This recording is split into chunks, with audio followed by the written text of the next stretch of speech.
Good morning, children. Today we are going to revise Chapter 8 Framing of Constitution and its Features, and Chapter 9 Fundamental Rights, Fundamental Duties, and Directive Principles of State Policies. A fast revision. Okay, let us start.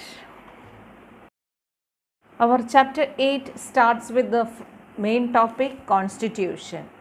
What do you mean by Constitution? A systematic collection of rules designed to govern a country is known as Constitution. It is known as the live and basic document. Constitution is the basic and most important document of a country. As you know, before independence, the British government on 25th March 1946 handed the duty to the Cabinet Mission to find a solution to the questions of India's independence. On the basis of recommendation of the Cabinet Mission, the Constituent Assembly was constituted and the structure of the Constitution was decided. The Constituent Assembly comprised of 385 members, in which various members from different religion, caste, gender, and people from various geographical diversification, political representatives, and experts from various sectors were included. Leaders like Jawaharlal Nehru, Sardar Vallabhbhai Patel, Maulana Abdul Kalam Azad, Shyam Prasad Mukherjee, H.P. Modi, H.V. Kamath, Frank Anthony, Kanayalal Munshi, Krishnaswamy Iyer, Baldev Singh, and women representatives like Sarojini Naidu, Vijay Lakshmi Pandit, etc. were in the Constituent Assembly.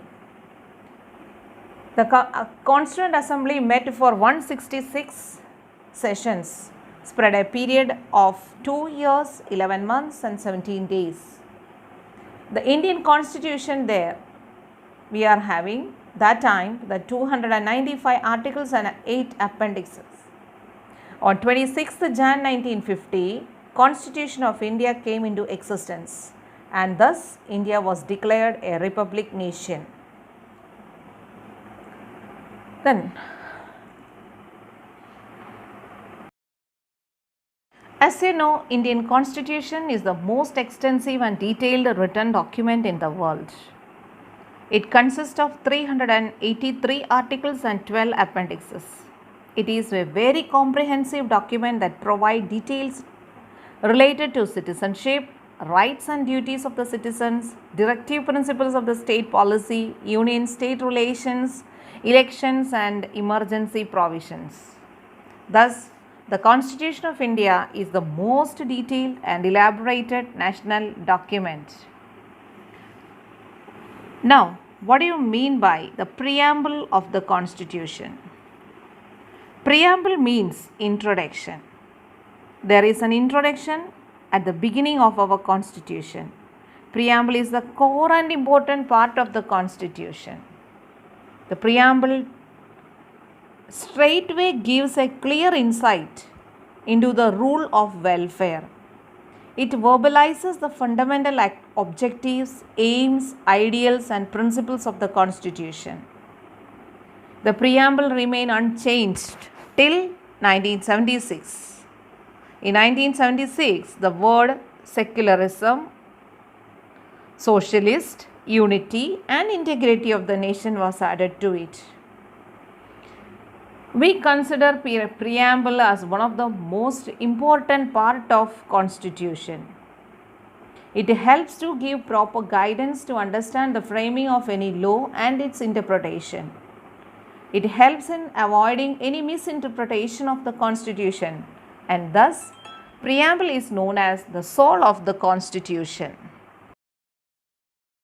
India as a democratic country. The word democracy derived from the Greek word demos, which means people, and kratos means power. Thus the word democracy means power to the people. India is a democratic country. In a democratic country, the power of the country does not lie within a group of people but lies within the people, that is, with the total population of the country. Thus, the democracy means by the people, for the people, and of the people. According to Indian Constitution, the ultimate sovereignty of power lies with its people. The country functions as per the rule of any one particular person. No, but it functions as per the people. People of the country cast their vote and elect their leaders. These leaders are the representatives of the parliament. The leader of the majority party becomes the Prime Minister of the country. The Prime Minister and the Council of Ministers work according to the Constitution and is responsible for good governance of the good governance of the country. As you all know, our country is a socialist country also. In 1976, when Indian Constitution was amended, and the word socialist was added in the 42nd Amendment. This means India is considered to be a socialist country. Most of the provisions in the Indian Constitution, directly or indirectly, show social revolution, which brought social and economic equality among the people and further aims for the welfare of the country. As stated in the preamble, the principle of socialistic pattern provides social, economic and political equality for citizens.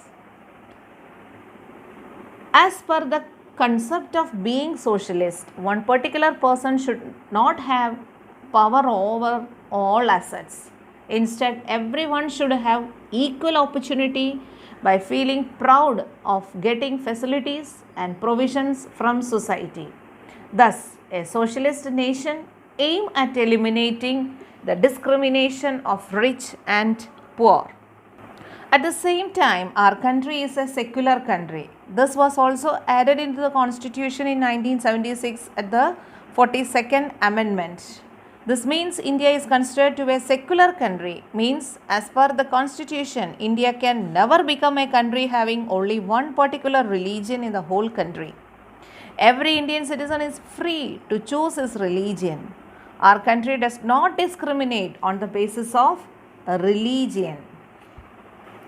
Equal job opportunities, political rights are given without any religious discrimination. The principles of Sarva Dharma Samdrishti, that is looking all religion equal, and Sarva Dharma Sambhav, that is kindness towards all the religions, are incorporated in our Constitution. Citizens are free to propagate their religious beliefs, trust and faith.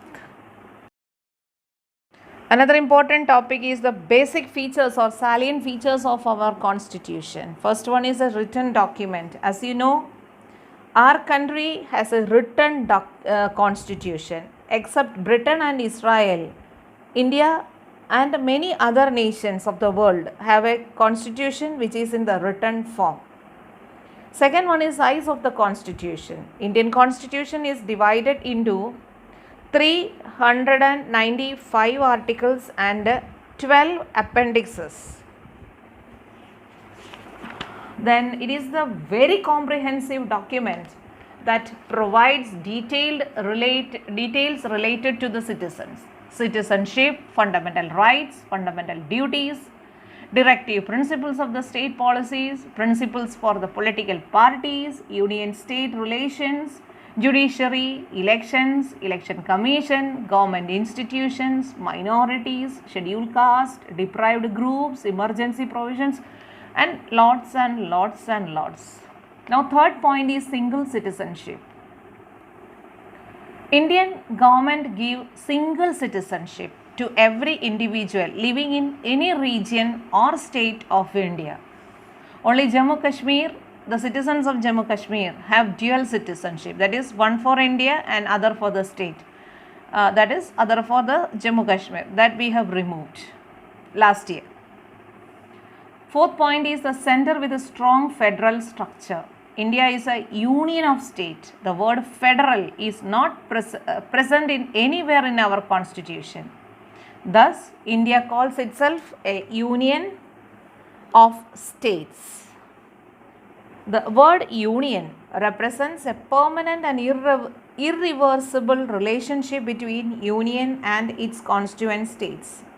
India is a union of states and no states have the right to separate itself from the union. Point number 5, unified arrangement during crisis. Although India is a union of states, at the time of emergency and crisis, India is almost turned into a unitary system. The Indian Constitution has divided its crisis into 3 types of emergencies, that is, national emergency, failure of constitutional emergency, and financial emergency. This we have discussed in the lesson where we have discussed. Point number 6, parliamentary system. India has a parliamentary system of government. In a parliamentary system, the parliament is a supreme authority representing people. The highest legislature of the country is at the union level and it is called the parliament. The parliament is bicameral, means it has 2 houses, that is upper house and lower house. Upper house is called the Rajya Sabha, whereas lower house is called the Lok Sabha. Now the 7th point is independent and impartial judiciary. As per the constitution, the judiciary is an independent body which works impartially. There is Supreme Court at the top, and high courts at the states, and under their jurisdiction are the district court. Taluka level we are having local and special courts. Next, 8th point is amendment in constitution. Changes, that is amendments, can be made to the constitution as per the need of the time. As we are changing, time is changing, our needs are also changing. However, so for making that change, our constitution is liable for amendments. 9th point is universal adult franchise. According to the Constitution of India, any adult citizen of India, that is over the age of 18 and above, hold the right to vote provided the voter's name is present in the electoral list. All such people can give their vote without discriminating on the basis of caste, creed, religion, language, gender, education, income, birthplace, so and so. The citizens possesses right to vote in the elections of parliament, legislative assemblies or local self-government. 10th point is secularism. As per our constitution, India has declared a secular state, that is, people of different religions reside in India. Therefore, the state cannot discriminate citizens on the basis of religion. 11th point is judicial review. The power of the courts of law to administer and review working of union and state is called judicial review. It is the chief characteristic of our constitution. 12th point is fundamental rights and duties. Fundamental rights and duties you have studied in chapter number 9. This is the most important necessary for every human being in order to achieve an all-round development. The Constitution provides various fundamental rights to every citizen that we have discussed in chapter 9, and we will repeat it again. 13th point is directive principles of state policies. The directive principles are directions given by the Constitution to the central and the state governments to adopt proper policies for establishing a better country. 14th point is provisions for backward sections and tribes. The Constitution has provided certain specific provisions to uplift and include backward sections and tribes, bring them in the mainstream. Discussions are held for providing reservations for backward sections and tribes in the politics. Reservation quota has been provided to such people in field of education and employment. Children of backward sections and tribes are given scholarships, basic amenities, waiver in fees under optimistic policies, shielding policies of the Constitution, and so on. Next important topic is unified judicial system. Judicial system in which all the courts of a country follow one common court laws and procedures is called unified judicial system. India has a unified judicial system. As we discussed earlier, the Supreme Court of India is the highest court of judiciary in our country. So it is also called the apex court. Supreme Court regulates the High Court at different states and also all the other lower courts. Indian judiciary is independent of the executive and legislature, and so it is also called the defender and guardian of the Constitution. Another point is residuary power. The Constitution demarcates the power of the central and the state governments into different lists of the subjects. They are the Union list, which contains 97 subjects, the state list, which contains 66 subjects, and the concurrent list contains 47 subjects. The matters or powers that are not included in any of these three lists are called the residuary powers. Now we are moving to Chapter 9, Fundamental Rights, Fundamental Duties and Directive Principles of State Policies. What do you mean by human rights? Human rights are the rights inherent by all human beings irrespective of their nationality, place, sex, color, religion, language or any other status. Human rights are those rights which not only give a person his or her basis of existence but also overall development in which society helps to construct an environment which enables him or her to grow. Citizens of the democratic country are conferred with these basic rights. Moreover, the society as well as the nation takes care that these rights are protected. We human beings, we are having the basic rights from the time when we are born, and hence these rights are known as human rights. United Nations declared human rights on 10th December 1948. So from this day onwards we celebrate 10th December as Human Rights Day. What is fundamental rights? Human rights now allow human beings to live in a dignified way. A democratic country allows its citizens to enjoy equal rights.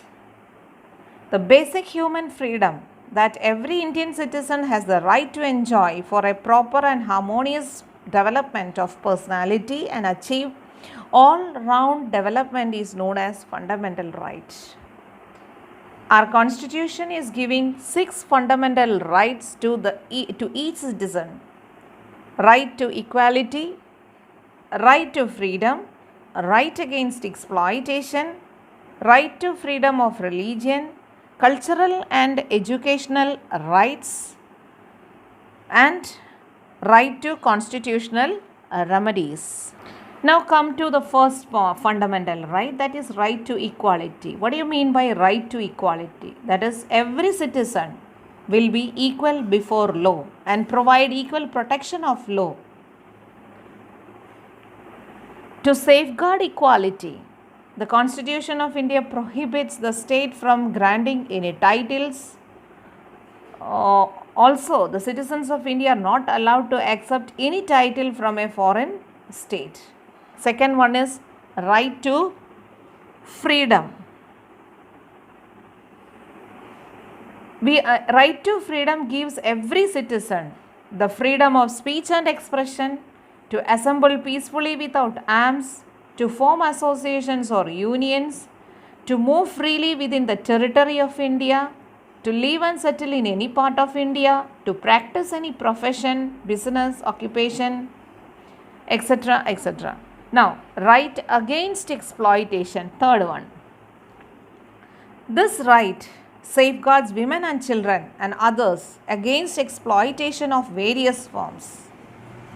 This right ensures protection against any exploitation like forced labor, low wages compared to standard wages, working in unhygienic and unsafe environment, child labor, etc. Fourth one is right to freedom of religion. As we have made in the 42nd Amendment of the Constitution, our country is a secular country. India does not have any national religion, nor does it follow the ideals or principles of any particular religion.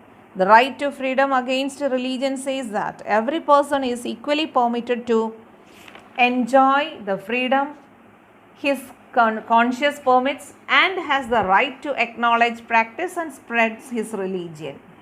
Fifth one is cultural and educational rights. These rights allow a person, whether belonging to minority or majority, to maintain its culture and obtain education about his culture and religion. Sixth one, right to constitutional remedies. It is the specific feature of our constitution. This right gives power to citizen to go to the court in case he is deprived of any fundamental rights. Dr. Ambedkar considered this right as the soul of the constitution. Now moving to fundamental duties. The duties that every Indian citizen need to fulfill as a part of their moral duty to help promote a spirit of patriotism and to uphold the unity of a country is known as fundamental duties. This duties towards the nation have been in conscience of Indians since ancient time. Fundamental duties were incorporated in the Constitution by an amendment in 1976. The principal objective of fundamental duties is to stimulate feelings of patriotism, awareness towards some noble ideals and values, and make every citizen responsible for the upliftment of the nation. Every year we celebrate 6th January as the Fundamental Duties Day in India. The third point is directive principles of state policy. What do you mean by this? The fundamental principles, the directive principles have been incorporated in chapter 4 of our Constitution.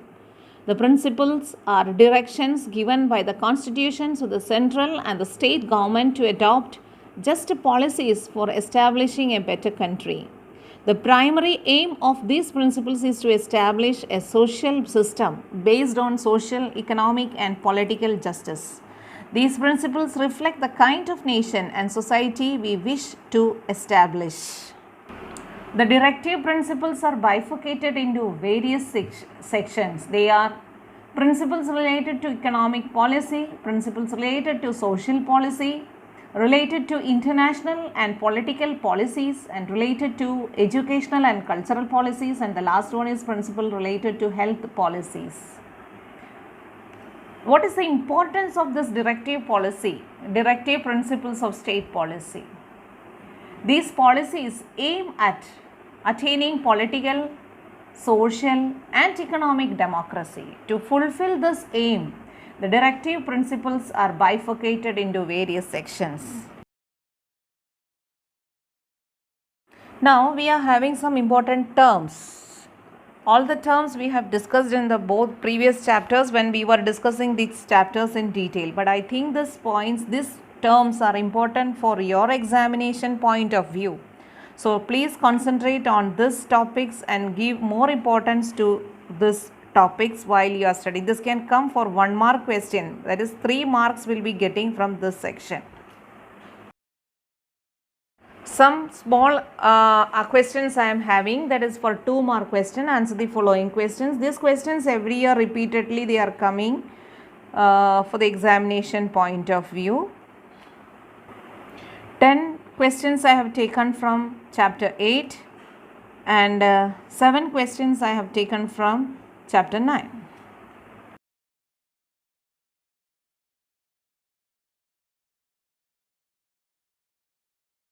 Next section is give reasons.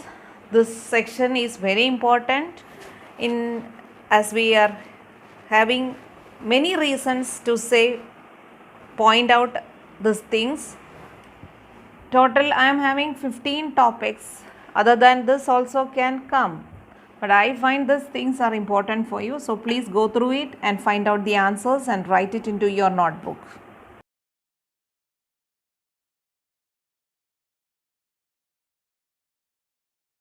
Same way, short notes are also there from both the chapters. Minimum 6 points are required for when you are writing short notes. Short note consists of 2 or 3 mark questions. So prepare the answers according to this. Now some long answers are here from both the chapters. Go through these chapters very thoroughly and write the answers into your notebook. All the questions you are supposed to write very clearly into the notebook. This is, you should write this heading as revision exercise and do this. As a practice, it will help you to find out more answers. In addition to this, you are supposed to do extra fill in the blanks, name the following, match the column. This will help you to write the examination properly. Hope this section is clear for you. With the next lesson for the unit test, we will see in the next lecture. Till then, stay safe, take care. Bye.